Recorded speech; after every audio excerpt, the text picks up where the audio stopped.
Bienvenidos a Feminicast, el podcast transfeminista Camino a la Liberación. Mi nombre es Marina Arditi. Hoy contamos con una invitada especialísima, Candela Calderín, y una co-host, Mara Arditi. Candela es psicóloga y trabaja en la Dirección de Políticas de Género de Mar del Plata y en atención a mujeres en situación de violencia. Ella hace contención, orientación y acompañamiento a mujeres en situación de violencia machista de parte de varones. Y Mara es una estudiante de último año de psicología que realizará sus prácticas en la Dirección General de Violencia de Género. Candela, ¿quisieras contarnos un poco más sobre lo que haces en tu trabajo? Bueno, yo soy psicóloga, trabajo hace 2 años que estoy, ya 3 años que estoy acá en Mar del Plata. Soy de acá, pero bueno, viví en Capital Federal y hace 3 años que volví, y desde el 2019 que estoy trabajando en la Dirección de Políticas de Género de la Municipalidad de General Pueyrredón. En este momento, como psicóloga, estoy atendiendo lo que es la demanda espontánea. La demanda espontánea, digamos, sería la atención, la consulta, digamos, que puede hacer una persona cuando se acerca a la dirección. Sería el primer contacto que la persona tiene con nosotras, digamos que sería la primera entrevista. También estoy coordinando grupos de reflexión para mujeres en situación de violencia y bueno, y haciendo acompañamientos también de manera individual. Así que un poco eso es lo que hago ahí, y hago aparte poquito consultorio. Wow, esto suena súper interesante y súper necesario y loable trabajo, la verdad. ¿Nos querés contar, por ejemplo, qué tipo de violencias existen o cómo se puede identificar los tipos de violencias que hay? Nosotras lo que abordamos más que nada son las violencias en el marco de vínculos sexoafectivos. O sea, violencias que se pueden dar a nivel vincular, ¿sí? Pero no es el único ámbito en donde se pueden producir estas violencias machistas, sino que hay violencias que se pueden producir en el ámbito hospitalario, que se pueden producir en el ámbito laboral, que se pueden producir en la calle, como lo que es el acoso callejero. Hay violencias que se producen y se reproducen cotidianamente en los medios de comunicación, ¿sí? Digamos que hay distintos ámbitos en donde se producen y se reproducen estas violencias sexistas, que tienen una raíz cultural, ¿sí? Una raíz social, cultural, que bueno, que tiene que ver con esto que sé que han hablado en otras charlas sobre el patriarcado, ¿sí? Particularmente, los tipos de violencia que pueden desarrollarse en un vínculo sexoafectivo son muchas y son muy diversas. Me parece que es interesante que empecemos a pensar en plural, las violencias, ¿sí? Muchas veces asociamos que la violencia es solamente la violencia física. Sin embargo, está bueno pensar por ahí. A mí lo que me ayuda o lo que a mí me sirve es pensar las violencias como un continuo, ¿sí? O sea, donde hay distintos matices y distintos grados. Hay violencias que son de orden psicológico, que son violencias que producen daño emocional y que afectan la autoestima. Hay violencias sexuales que son un montón, un montón. A veces solamente creemos que la violencia sexual es el forzar a alguien a tener relaciones, a que tenga relaciones sexuales, pero desde que no se respete, por ejemplo, el método anticonceptivo o el método de cuidado, digamos, ¿no? También constituye violencia sexual. Violencia económica, ¿sí? Que es una forma de violencia que también no es considerada muchas veces, que tiene que ver justamente con todo lo que afecta al uso del dinero. Y la violencia simbólica, que tiene que ver con la reproducción de estereotipos de desigualdad, ¿sí?, entre varones y mujeres. Esos estereotipos los podemos ver muchas veces en los medios de comunicación. Que bueno, hay algunas publicidades que van cambiando un poco esa perspectiva, ¿no? Pero históricamente, cuando veíamos publicidades donde somos las mujeres las que estamos realizando trabajos o tarea de cuidado hacia niños, niñas, o de limpieza, digamos, todo lo que tiene que ver con el mundo de lo doméstico, ¿sí? Y que somos las mujeres las que aparecemos en esas publicidades y no los hombres. Justo ayer con Mara estábamos viendo un video de Lala Pasquinelli, que ella se dedica a hacer hackeo de revistas, y ella mostraba cómo las revistas donde aparecen las mujeres, en general es siempre una sola cosa, ¿entendés? Una mujer flaca, joven, semidesnuda y sexy, ¿viste? Intervenida por bisturí y por Photoshop. Y en cuanto a los hombres, modelos de, bueno, hombres que aparecen vestidos, con su ropa de laburo, con los cuerpos más diversos que se te pueda ocurrir, y es como que si bien uno siempre lo ve, para mí fue impactante ver todas esas tapas, decir, cierto, o sea, nunca una mujer aparece en una tapa de revista por hacer algo más que no sea ser sexy o linda. Claro. Se evidenciaba como mucho las posibilidades como mucho más heterogéneas de los hombres, en cambio, viste, lo femenino era todo igual. En 50 tapas de revista era como casi que la misma persona, y en cambio en las masculinas no, sí se evidenciaba mucho las diferencias, ¿no? Era impactante. Sí, me parece como importante por ahí, como retomando tu pregunta, primero ser conscientes de que si nos metemos con cada una de estas formas de violencia, abarcan un universo, ¿sí? Por eso yo planteaba esto de pensar el continuo, ¿sí? Como un continuo de violencias. Y hay algunas que es importante que empecemos a desnaturalizar, que en los vínculos suelen estar como muy cristalizadas, muy arraigadas, porque justamente socialmente están muy arraigadas. Por ejemplo, una forma de violencia psicológica tiene que ver con los celos y el control. Sin embargo, es una forma de violencia que está muy naturalizada. ¿Qué significa naturalizada? Que la vemos como inherente a todo vínculo, ¿sí?, sexoafectivo, como algo normal, como algo que pasa, y como hasta algo que es positivo que pase, que es bueno, ¿sí? ¿Lo de los celos son amor?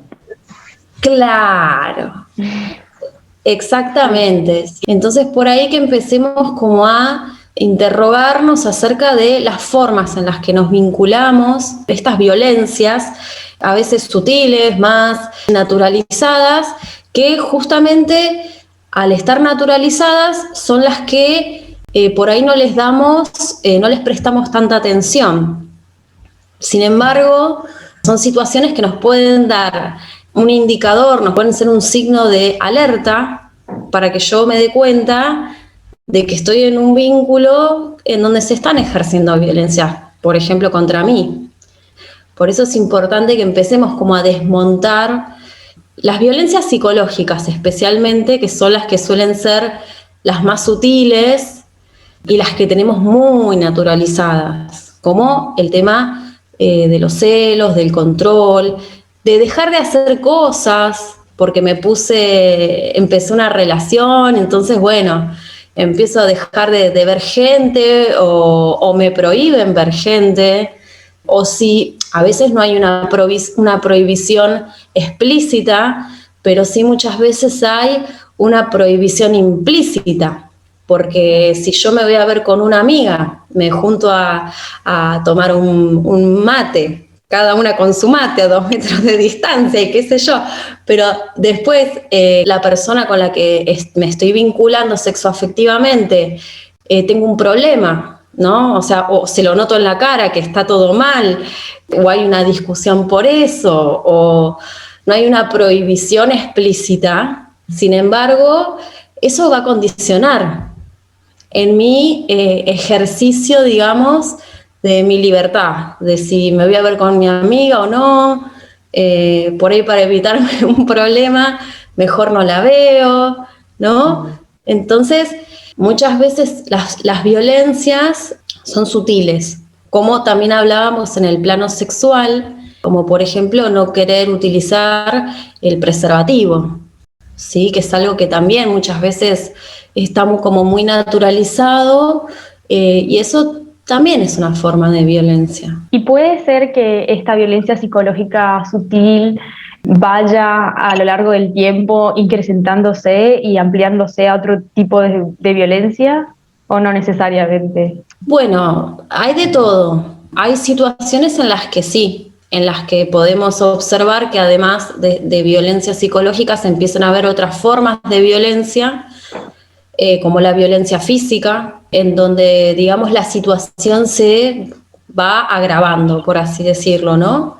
Donde se empiezan a instalar nuevas formas de violencia ya, no quiero decir más graves, porque todas las violencias son graves, ¿sí? Me parece que tenemos que empezar como a darles importancia a todas, pero sí, por ahí empiezan a aparecer nuevas formas de violencias que por ahí dañan lo que es la integridad física. Entonces, y hay otras situaciones en las que no, en las que hay un vínculo en la que se desarrolla en el marco de lo que es la violencia psicológica, por ejemplo. No siempre, digamos, termina en una situación de violencia física, pero en muchos casos sí. Por ahí lo que uno observa en la atención, que generalmente cuando una mujer, digo mujer porque es más que nada la población con la que yo trabajo, mujeres cisgénero, ¿sí? Que ya sé que han hablado por ahí con Lucas de lo que es cis. Esto no significa que las violencias no se pueden dar, de hecho se dan en vínculos, digamos, entre mujeres, en vínculos sexoafectivos entre varones, en vínculos donde son más de dos, en vínculos, digamos, de que incluya personas trans. Pero bueno, yo trabajo con mujeres cisgénero, y lo que generalmente se observa es que se presentan situaciones de violencia física y sexual muy graves, violencia económica muy grave. Generalmente las personas con las que yo trabajo, cuando llegan a la atención, ya llegan en situaciones como bastante extremas. Sin embargo, lo que uno puede observar es que eso es la punta del iceberg. O sea, debajo de todo eso hay años, hay una historia de violencias que empezaron quizás más sutiles, que se fueron agravando con el tiempo, pero generalmente digamos que la violencia más física, sexuales más extremas, comenzaron previamente en vínculos sexoafectivos, comenzaron con otras formas de violencias mucho más sutiles. Sí, que eso por ahí es un poco lo que va generando esta naturalización, ¿no? Y que por ahí a veces uno, pensando estos problemas como desde un lugar más desde afuera, como te parece re evidente, ¿no? Y re obvio, como eso no está bueno, esa forma de vincularse, algo te hace ruido, pero si lo fuiste viviendo capaz tan progresivamente y tantos años y quizás desde la infancia te fueron enseñando ciertas formas de vincularte en donde vos ocupabas esos lugares denigrados, si se quiere, ¿no? Ya uno como que va perdiendo esas defensas de saber marcar límites, ¿no? De reconocer hasta dónde sí, hasta dónde no. Por ahí, ¿no? Si se tratan de personas que por ahí se les complica también buscar otras alternativas, ¿no? Capaz evidencian esa violencia, pero ¿hacia dónde voy? ¿A quién acudo? ¿No? Si es todo un ambiente que capaz se maneja mucho de esa manera, ¿no? Son complejas esas situaciones. Y aparte, bueno, también supongo, ¿no? Que si uno habla, por ejemplo, de violencia psicológica, siempre va a estar implicado el cuerpo, ¿no? O sea, siempre el cuerpo creo que se va a ver afectado por más que no haya un golpe directo. Somos todo a la vez, ¿no? Entonces el cuerpo también se va a ver afectado, creo. Totalmente. De hecho, lo que a mí me interesa de este tema es que cuando empezamos a abrir cada vez nos encontramos con más complejidad, ¿no? Pero lo que vos planteás me parece muy interesante porque la violencia de género, digamos, no es una enfermedad, pero sí afecta la salud de distintas maneras. Cuando vos mencionabas esto de pedir ayuda, hay muchos lugares donde, por ejemplo, aún hoy, a la mujer que está padeciendo, vivenciando una situación de violencia, no se le cree, se la juzga. Digamos, se ejercen toda una serie de mecanismos de violencia institucional donde no queda alojado su relato, su testimonio como víctima de violencia. Entonces, eso, imagínate cómo puede repercutir en una persona que está pidiendo ayuda, donde seguramente muy posiblemente se sienta responsable de lo que le está pasando, donde que le dé mucha vergüenza pedir ayuda también. De ahí la responsabilidad que tenemos, todas, todos, todes los profesionales que atendemos en servicios públicos y privados también, ¿sí? De formarnos, de capacitarnos en estas temáticas para poder brindar una atención con perspectiva de género, tener una escucha que sea desde el género también, porque no es una enfermedad, pero sí afecta a la salud, afecta al cuerpo de distintas maneras. O sea, sabemos que hay una mayor prevalencia de trastornos depresivos, de trastornos de ansiedad, de trastornos alimentarios, intentos de suicidio en mujeres en situación de violencia. Aunque no es una enfermedad, sí enferma la violencia de género. Me imagino lo mucho que debe arruinar vidas, ¿no es cierto? Porque van imposibilitándote ser quien quieres ser, hacer lo que querés, y es como que, no sé, debe sentirse como una prisión más o menos, vivir en esas situaciones. Y lo que me interesaría preguntarte es, ¿qué es lo que te motivó a trabajar en esta temática en un principio? Qué buena pregunta, porque estuve como recordando estos días.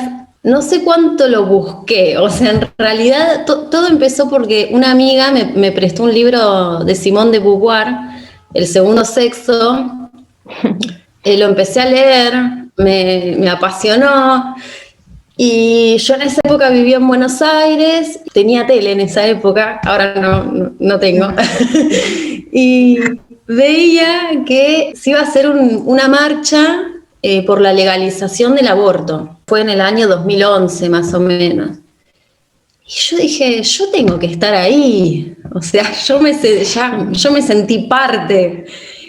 Y así fue hasta, bueno, fue mi primera marcha también. Fui ahí solita, yo con mi cuerpo. Y bueno, y desde ahí se empezó a dar como un recorrido más en la calle, y después fue teniendo recorridos institucionales, desde trabajar en una ONG, que es en donde yo empecé a trabajar en esta temática, en atención a mujeres en situación de violencia, hasta después ir trabajando en el Estado, sin dejar la calle. Pero un poco el recorrido fue ese. No es que lo busqué tanto, el feminismo me encontró y bueno, y no me pude ir porque a pesar de que a veces es muy difícil, a mí el feminismo me permitió cambiar, repensarme en un montón de cosas. Y me permitió encontrarme con otras y tener esta sensación de de no sentirme sola. Siempre hay una otra que está para entenderte, para, como, no sé, una sensación muy, muy especial, como de hermandad. Me encontró y no me fui. Sabes que me da gracia que cuentes esto, porque a mí me pasó algo parecido. Encontré El segundo sexo, el libro, y lo leí. Fue como un antes y un después en mi vida, y después de eso nunca más pude dejar de pensar en el feminismo, leer cosas sobre feminismo, hacer cosas, y bueno, inunda mi vida por completo. Y como que uno se da cuenta y desnaturaliza todas esas cosas que vos decís, cosas que me pasaron a mí desde chiquita. Encima yo soy de Misiones y estoy bastante segura que acá es incluso peor de lo que pasa en Buenos Aires, en otros lugares del país. Viste, acá en el norte de Argentina, el machismo es algo tan fuerte y tan naturalizado, bueno, que es como que una siempre, o sea, se da cuenta de todas las cosas que están mal y es como que necesito hacer algo para cambiarlo. Así que me siento identificada en esa sensación y también hay otras que piensan como yo y que sienten como yo, entonces es como que bueno, nos damos fuerzas ahí. Qué linda, qué linda. Yo también me sentí identificada con tu historia, pero sí es como ir a las marchas, ¿viste? Y como estar así rodeada de mujeres y por más que no nos conocemos, es como que igual esa sensación de estamos juntas, ¿viste? Una experiencia remil linda y de no sentirse sola de nuevo y de decir, bueno, está bien, por ahí en otros lugares no somos tan poderosas, no se da tanto lugar a la mujer, digamos, ¿no? En ciertos ámbitos, pero como encontrar ahí como un refugio súper fuerte y súper lindo, ¿viste? De protección, es súper sanador. Sí, bueno, ayer me llegó como una imagen que decía, mis amigas son esenciales, o esenciales son mis amigas, una cosa así. Hablando de las violencias, son fundamentales las redes que construimos y que no las tenemos que dejar, esas redes de amigas, de hermanas, de compañeras, que siempre están, ¿no? Entonces, y eso es un factor de buen pronóstico, por así decirlo. Cuando uno entrevista a una persona en situación de violencia, siempre pregunta por su red. Si tiene familia, si no tiene familia, si tiene amigas, si tiene amigos, de dónde es, porque no es lo mismo ser una mujer de acá, de Mar del Plata, que ser una mujer migrante, que es, ¿no? Todas esas cosas que uno va pesquisando, ¿no? Cómo es su red, si está sola, si o no. Y bueno, y cómo fortalecer esas redes, incluso crear nuevas redes, haciendo un poco, volviendo un poco a esto del laburo, ¿no? Una sabe la importancia de las redes, porque una lo vivencia. Entonces, ¿cómo fortalecer esas redes? Y de ahí, bueno, los grupos, que era algo que por ahí habíamos hablado en otra oportunidad. Claro, ¿no? Me imagino que una de las cosas más importantes para poder sacar a una mujer, no sacar, ¿no? Pero no es como que ella se saca sola, ¿no? Pero para que ella pueda salir de ahí es apoyarse en otros vínculos de contención y bueno, de otras mujeres por ahí que pasaron lo mismo o no, pero que están ahí para apoyarse y yo creo que es de vital importancia, aunque no sea necesariamente físicamente, aunque sea para una llamada, para saber que estás ahí, para que puedes contar con esa persona, me parece súper importante.